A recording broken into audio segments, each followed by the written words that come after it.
Hello, everyone. This is the Vice President and Social Media Manager of Internet Infidels. You all know me for my published paper on the origin of evil and theistic art determinism, and my published paper made it into book form in a book called Drop a Reason, Essays from the Secular Web, available on Amazon Prime.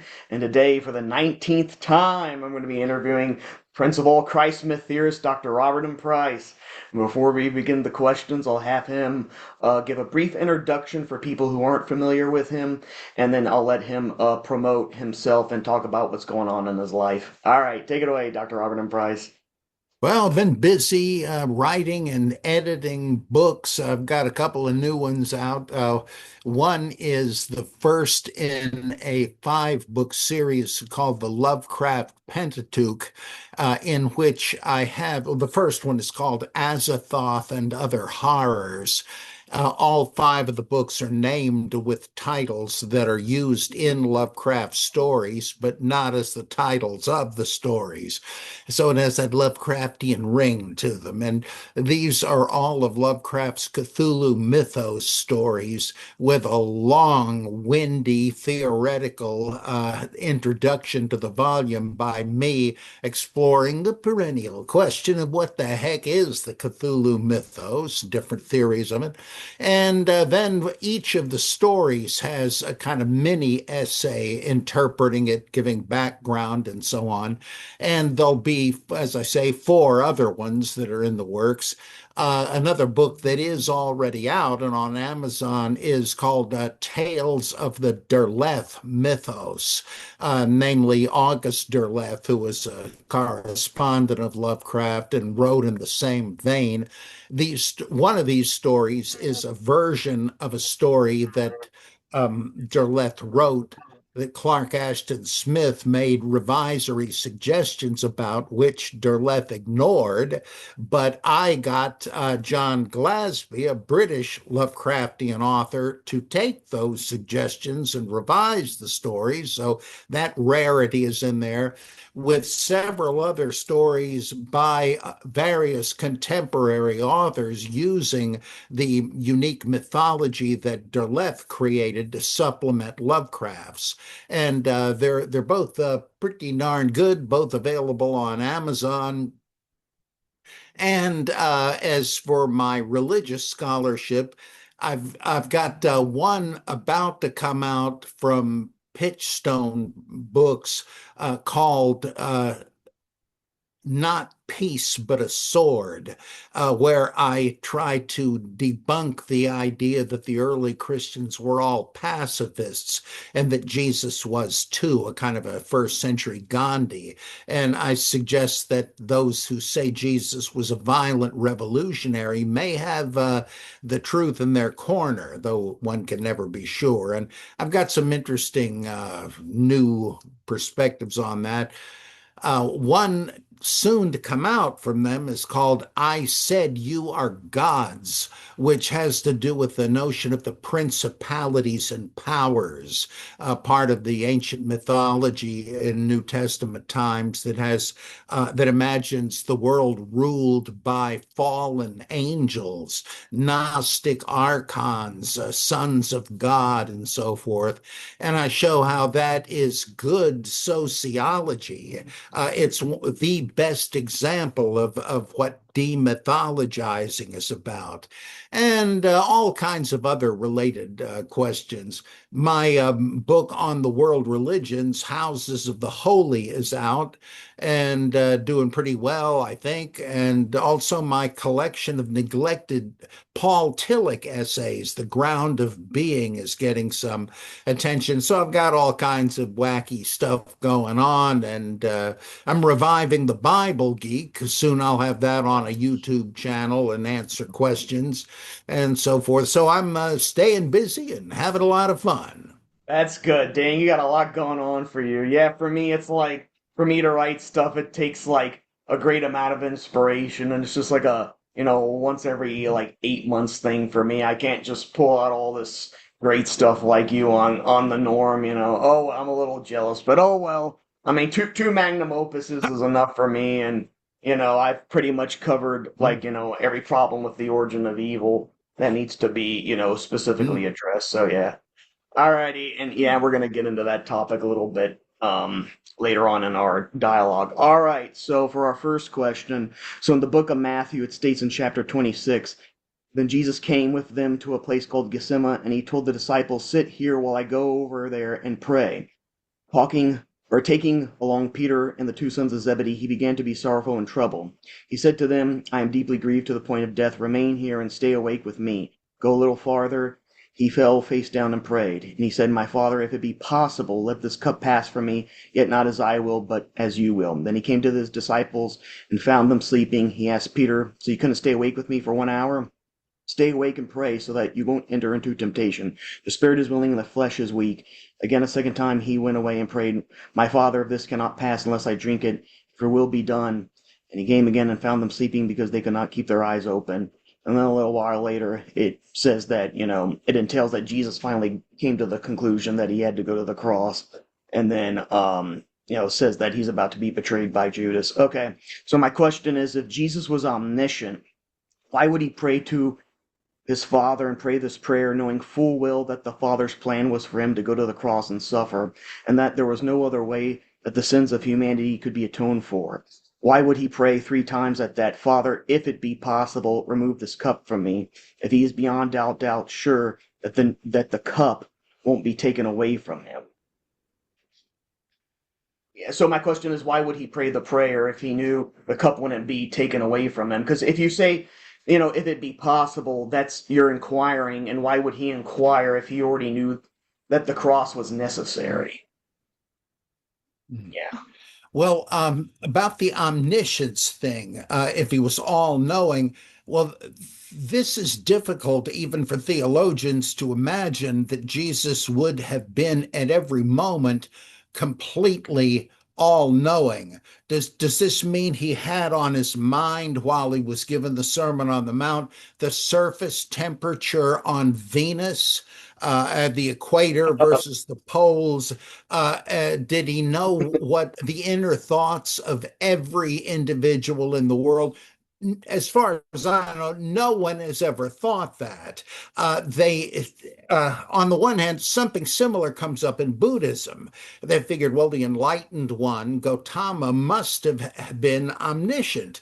But how would that be possible? And they said, well, the idea was he could access any truth at any time, but no human psyche could possibly bear the burden of all knowledge. It'd be overload. So, unless you want to say that Jesus or the Buddha or anybody else was just a sham, that he was not really a human being, but only looked like it, kind of a cartoon character, you've got to embrace what theologians called kenotic Christology, from the Greek word kenosis, or emptying.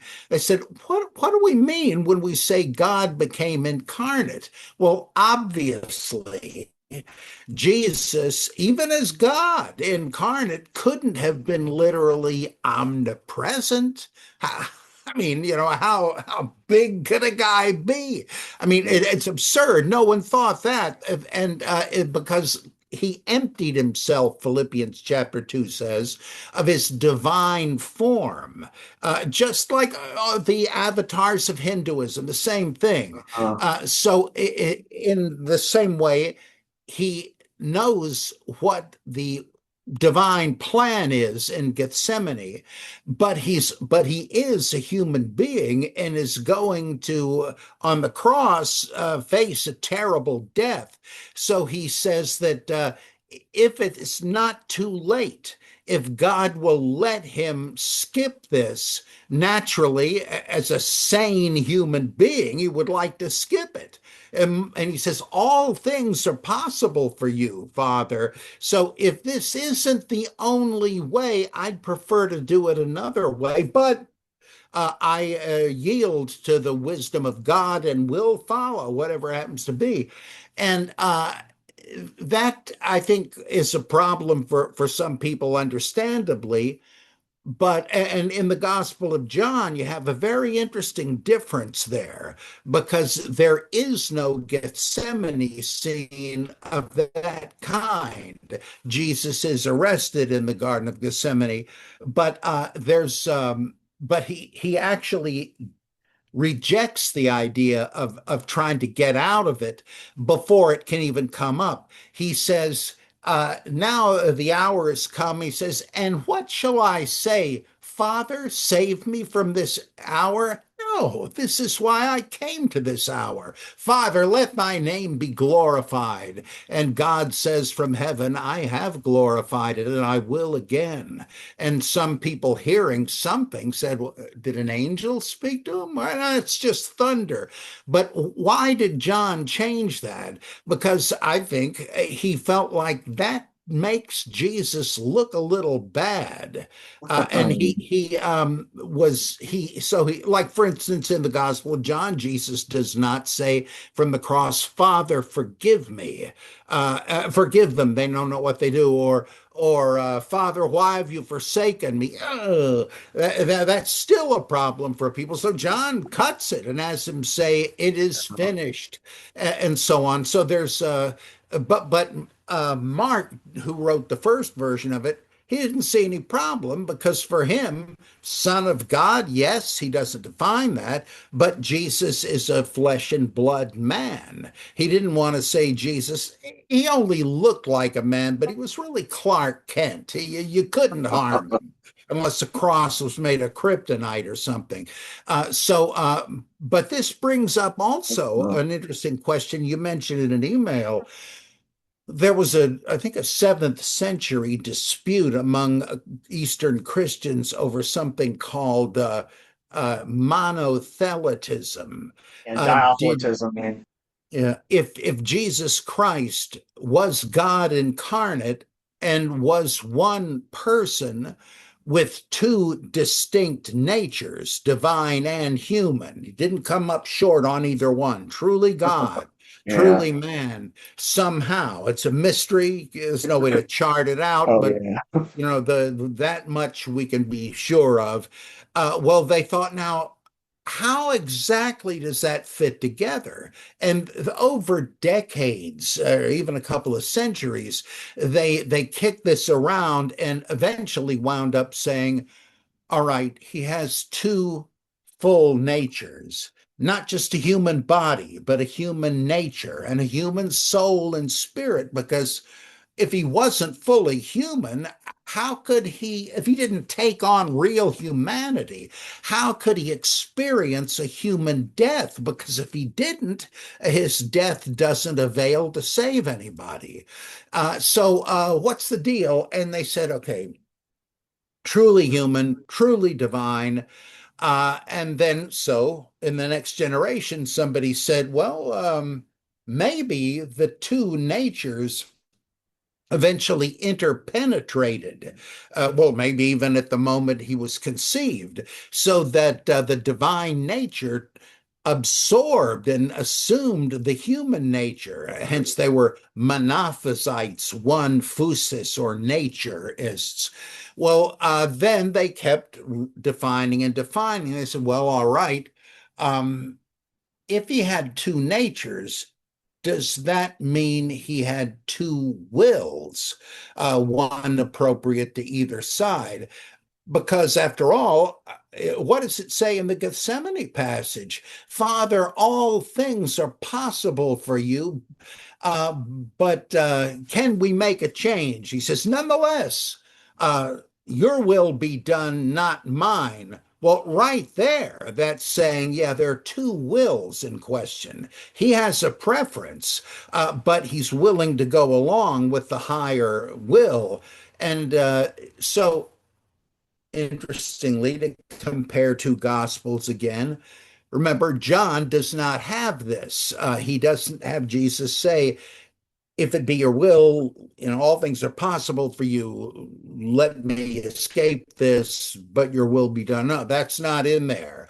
Rather, Jesus says, This is why my Father loves me, that I always do what pleases him. So there's one will there. And now they didn't think out all the details, but that's why this debate happened. And finally, what they decided, uh, I mean, really, they're making it up as they go along, I would Yeah. say, but Middle they thought Platonic they were stuff. unattached.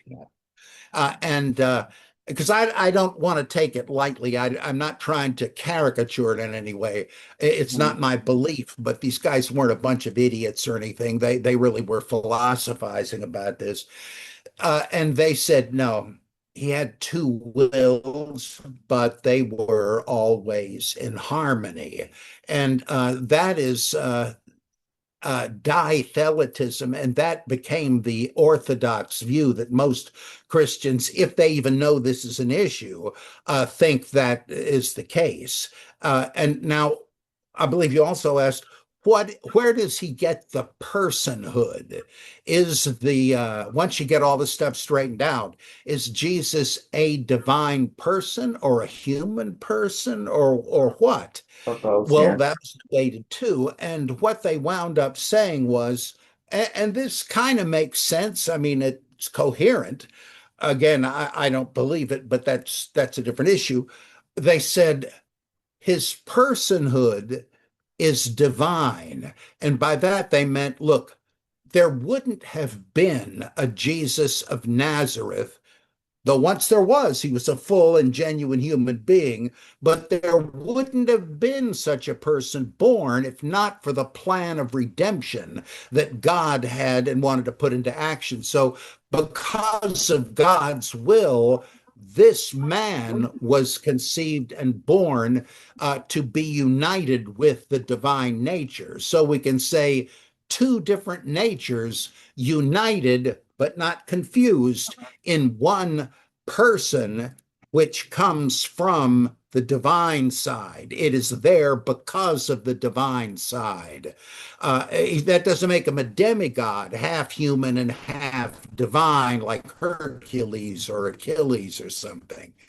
And it's sort of impressive, I have to admit, that kind of makes some sense. And of course, in a way, these claims were modest because they said, look, obviously, we're really at a disadvantage. We don't know exactly what a divine nature would mean. How could we? But based on the hints we have in the Gospels, this is what we think was the recipe. And then that gets you into the Trinity. Yeah. What do we mean when we say there are three persons in the Trinity? Because, okay, we've decided that Jesus Christ is one divine person. The Holy Spirit is supposed to be a second person, and well, the Father is the first person, the Son is the second person, the Spirit is the third. How do they relate? Well, I believe it was Boethius in something like the 6th century that said, what do we mean by a person? Well, Tertullian back in the 2nd century was the first, we think, to use the term persona from the Latin. And in his day, it meant a character mask, such as Greek stage actors wore. Yeah. But beyond that, what did he mean? And Boethius said, well, it has to at least mean a center of conscious will, not necessarily a physical body. The Holy Spirit does not have a physical body, but some kind of witting consciousness at least. And so the three of them do. Now, how are they related? Well, the Father, to be called Father, must somehow be the origin point for the others. He is his own origin point. He is autogenes, self-generated. Um, but from him, the Son is begotten before all worlds, they say. It's the relation of a father and the son, even though there never was a time before the son was begotten. Eternally C.S. begotten. Lewis liked to say, you picture like Just imagine that from all eternity, there's been a table with a book on it. Well, the book is dependent on the table, but it was never off the table. I don't know if that really helps or Yeah, not. yeah, I get Actually, it. I'm Yeah. convinced that, but Mm. I think he's just sort of repeating the problem. But nonetheless, he says, yes, the relation is one of having been begotten. Somehow the Son is dependent on the Father. Now, what about the Spirit? He's not a son of God.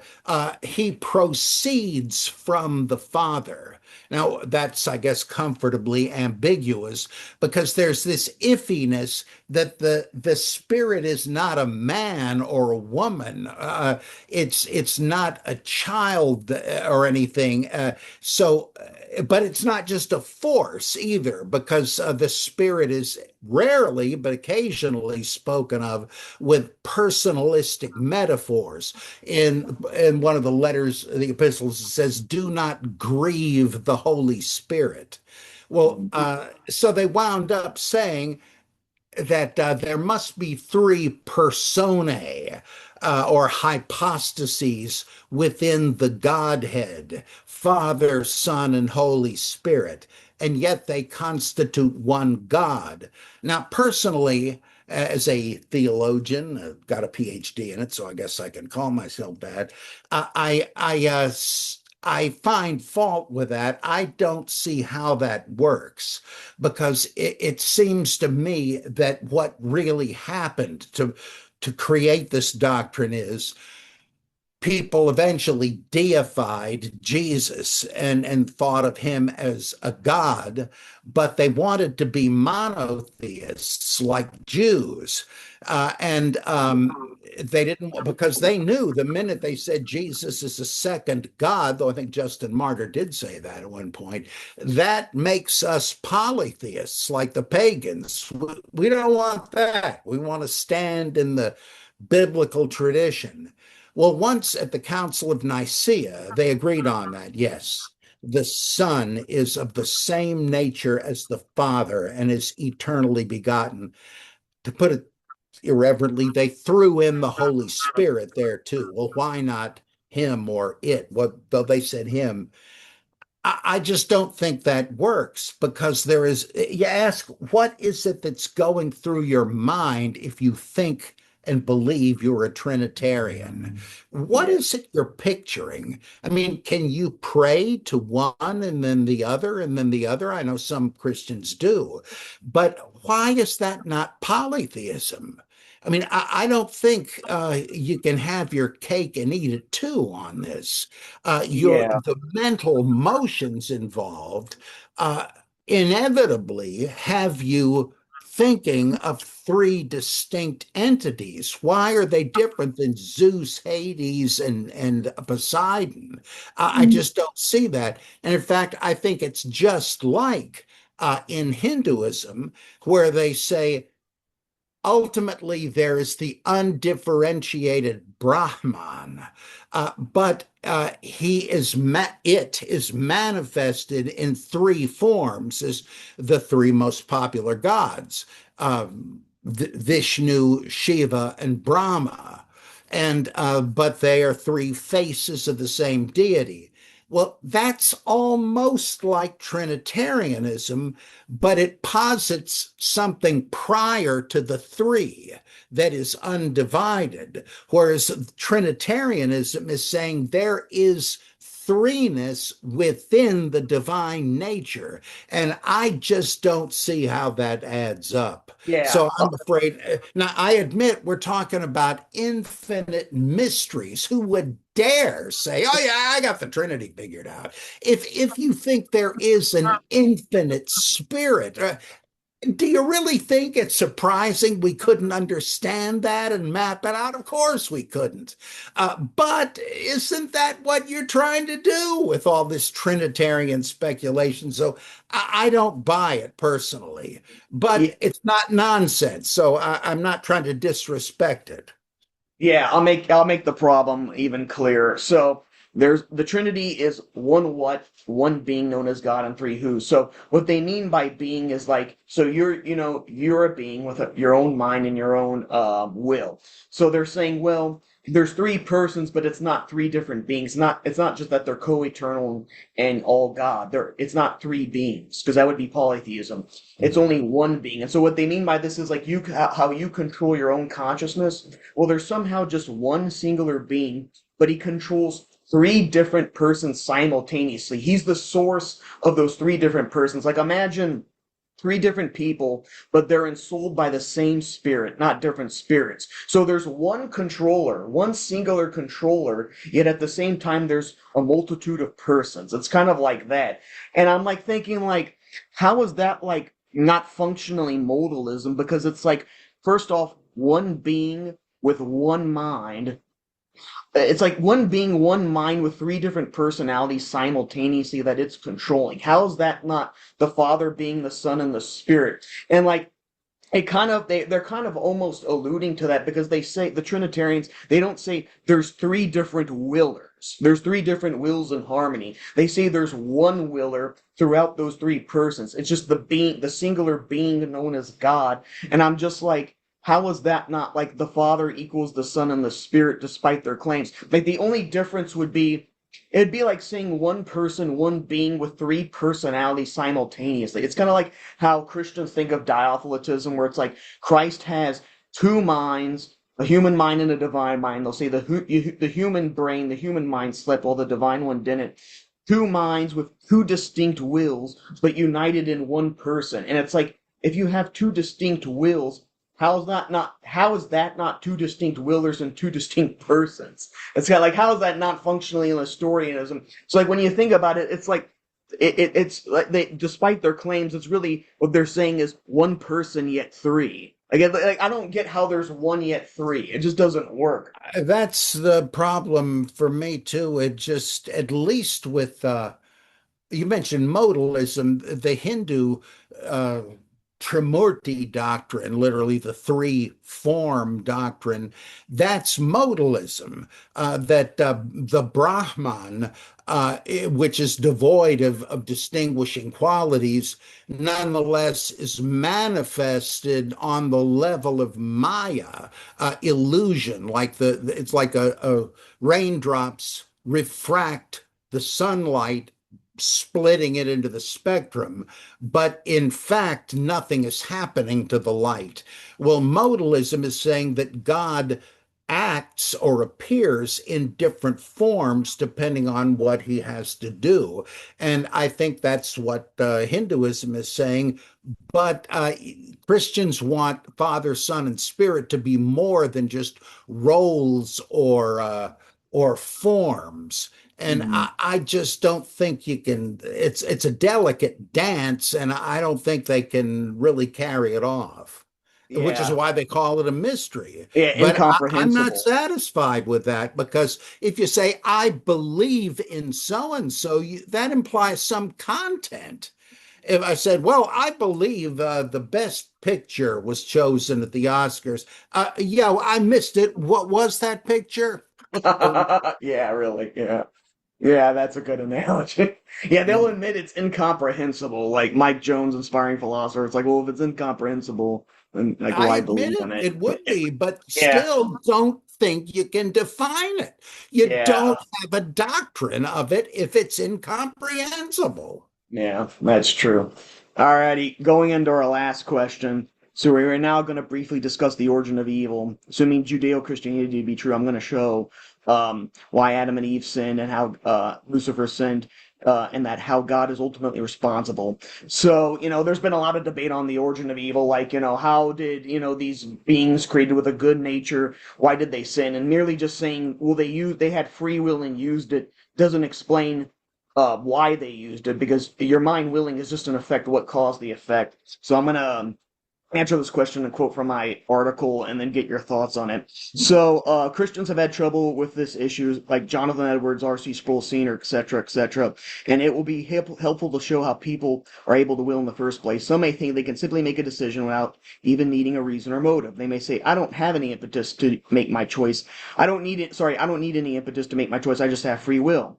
Though this initially can seem that way, this is in fact false. First, it is evident that every effect demands a cause, efficient cause. Objects fall towards the earth effect because of gravity. Likewise, when people or even animals make decisions, their choice effect needs a motivation or inclination, or internal motivation, to have enabled them to make that decision. And if anyone has only one inclination to do something, that motivation will literally determine cause their choice. For example, if I'm 100% not inclined to eat garbage waste, or have 0% of an inclination to eat it, I cannot eat it, even if I possess the part of my brain that, if I were to access it, would allow me to eat it.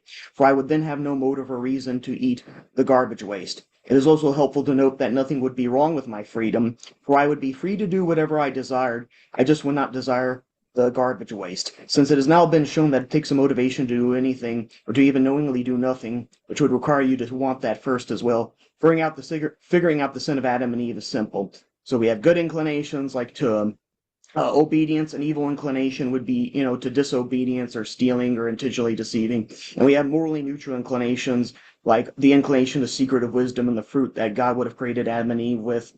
And so there are those three types of inclinations. So for Adam and Eve to have committed moral evil prior to their choice, they would have had to have had a sin inclination or concupiscence to enable them to disobey.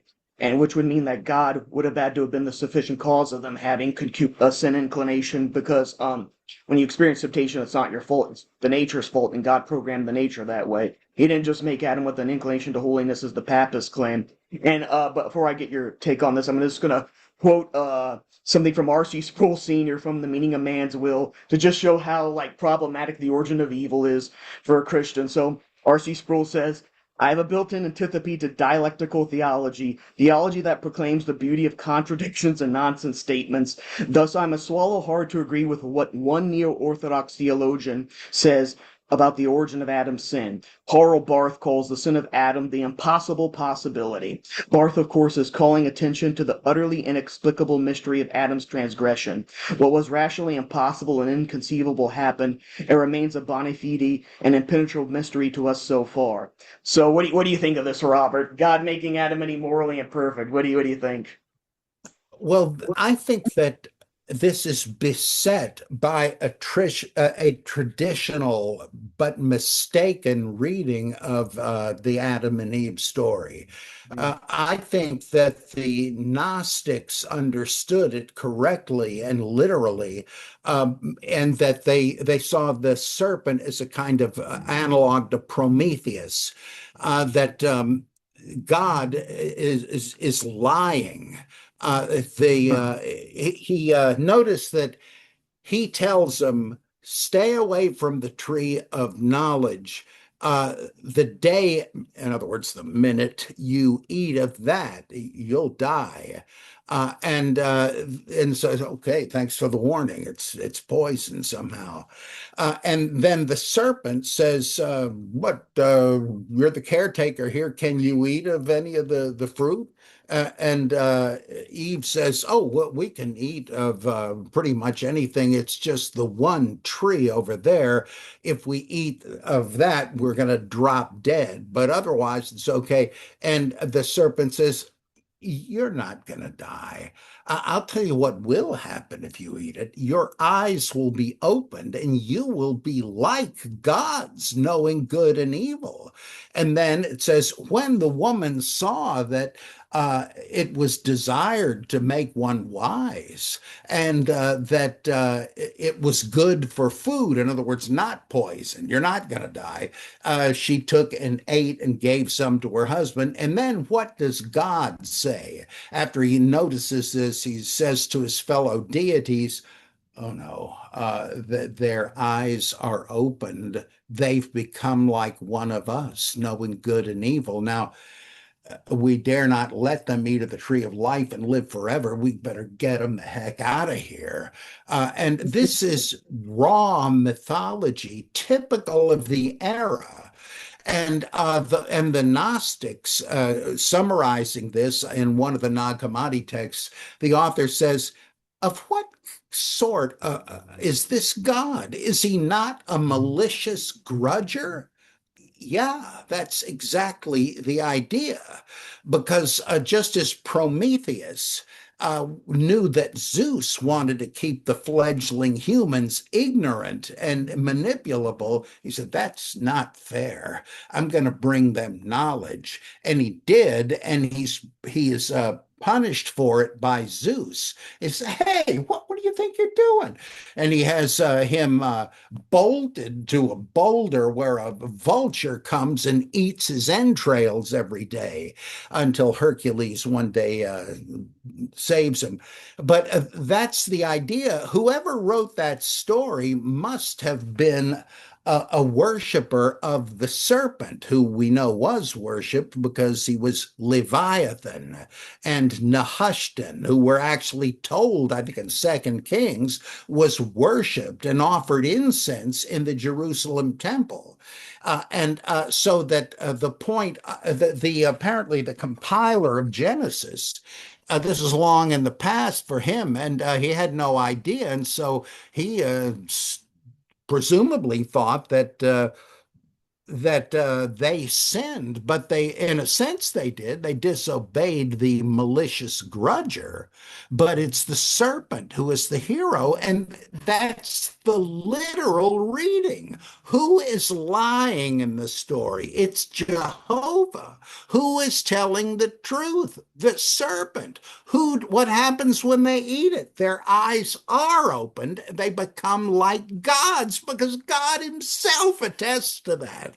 Now, in that case, it's not even about the origin of evil. It has nothing to do with that. And so to Mm. try to squeeze that out of it, it never makes sense. No conventional Christian reading of it does. And so you get this gibberish, like Karl Barth, genius that he was, nonetheless says it's the impossible possibility. Yeah, in other words, it's gibberish. It doesn't make sense. And so it's just that we're screwed. And Yeah. they didn't mind saying that. The gods were not paragons of virtue in these ancient religions.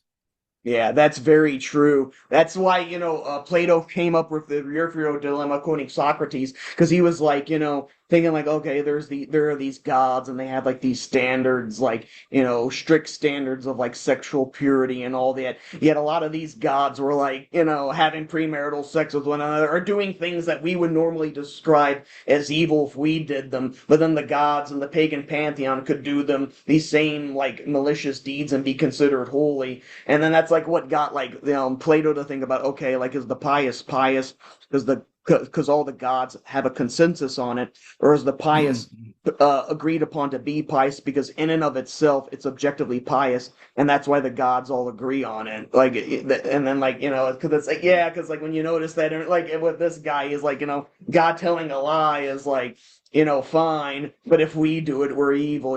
Oh, and it's interesting in the book of Tobit that Roman Catholics believe is scripture. Protestants will actually, it's kind of like the double standards that like Protestants have, like with the deuterocanonical books. They're very skeptical on those, but if they were just as like skeptical of finding like a historical error in their Protestant canon, they have to declare an error. And one of these ways in which they have a double standards, they say, oh well, God didn't lie in the garden, he just changed his mind, or the word for day doesn't have to mean 24 hours or whatever, despite saying this very day you eat of it, you shall die. But then they'll say, oh well, in the Roman Catholic book of Tobit, Raphael, allegedly a holy angel, one of the archangels, tells a lie to Tobit about his identity because he says to Tobit, like, he says, I am like our Arya, son of so and so, but in reality he's not Arya, he's Raphael, and he's not the son of so and so, he's a holy angel. Mm. And then like so they're like, oh, so they're like, oh, Raphael told a lie, you can't have a holy angel tell a lie, so this isn't the canon. But if they were just as